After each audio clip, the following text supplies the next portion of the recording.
એક શબ્દ પણ નહીં બોલતો.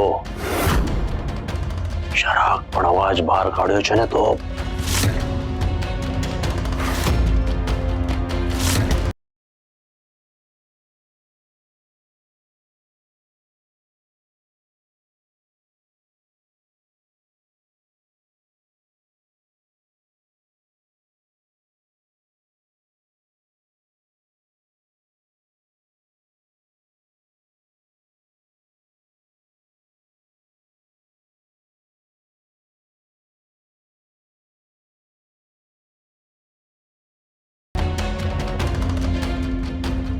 અરે તું મારો ખાસ માણસ છે, મને સારી રીતે ઓળખે છે, તેમ છતાં તું મારી સાથે રમત રમી રહ્યો છે.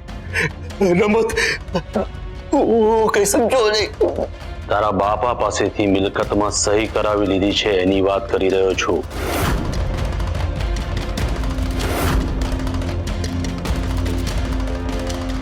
તો હવે એમની અંતિમ ક્રિયાની તૈયારી કર. પૂજ્ય શ્રી નામ છે મારું. શિવ એ જ સત્ય છે. તારી રગે રગ જાણું છું. બહુ વિચારીશ નહીં. મારા ખાસ માણસો ક્યારે શું કરતા હોય છે એની રજે રજની માહિતી હું રાખું છું. તારા બાપાને જાણી જોઈને વગડામાં છોડીને આવ્યો તો ને.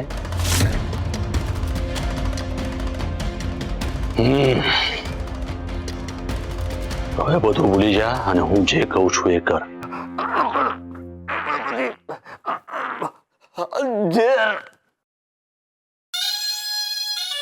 એ તારે પેલો બહાર અજાણ્યો માણસ નરસિંહ ઉભો છે ને એના જીવનમાં ઘોળવાનું છે. ગભરાઈશ નહીં. પાણીમાં કોઈ ઝેર નહોતું, પણ ખરેખરમાં તારે તારા જીવનમાં ઝેર ના પીવું પડે એટલે તારા બચાવ માટે મારી પાસે એક જ યોજના છે.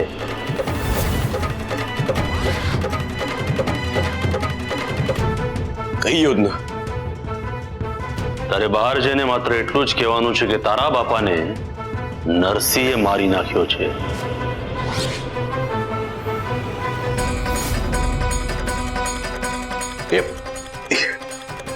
એ નરસિંહ હારે તમારે શું દુશ્મની છે? એને ફસાવીને તમને શું ફાયદો થશે? દુશ્મની હમણાં જ થઈ છે. વર્ષોથી ચાલી આવતી પ્રથા સામે જૂનાગઢમાં પહેલીવાર પગ મૂકનાર લોકોએ પ્રશ્નાર્થ ઉભો કર્યો છે. ખાસ કરીને પેલી નરસિંહની ઘરવાળીએ. મારું દ્રઢપણે માનવું છે કે આપણા વિરુદ્ધ કોઈ તણખો ઉડીને આવે તો એ અગ્નિ બને એ પહેલા જ એને ઠારી દેવો જોઈએ.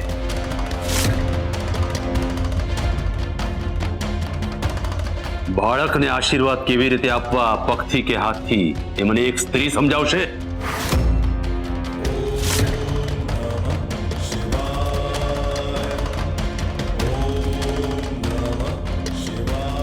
એમને જૂનાગઢમાંથી આગતા સ્વાગતા કર્યા વગર તો નહીં જ મોકલું.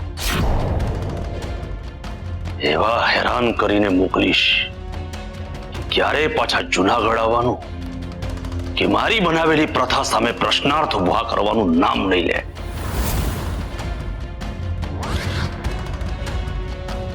અને જો તું મારી વાત નહીં માને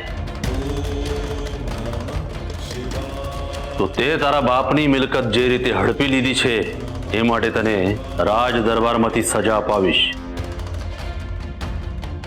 અને મારા દરબારમાં સજા મળશે એ અલગ.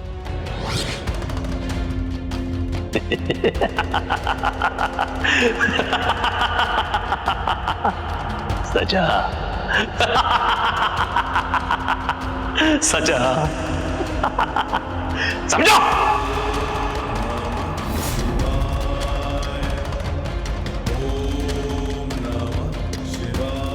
તમે કહેશો એમ જ કરીશ.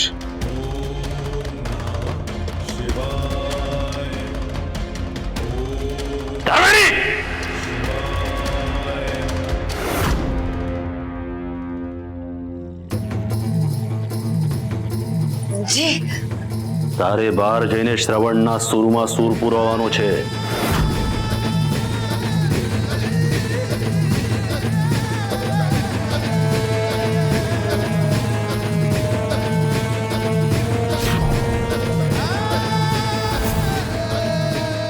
હું જે કઈ કહું એ પત્ની તરીકે કરવાની તારી ફરજ છે, સમજી?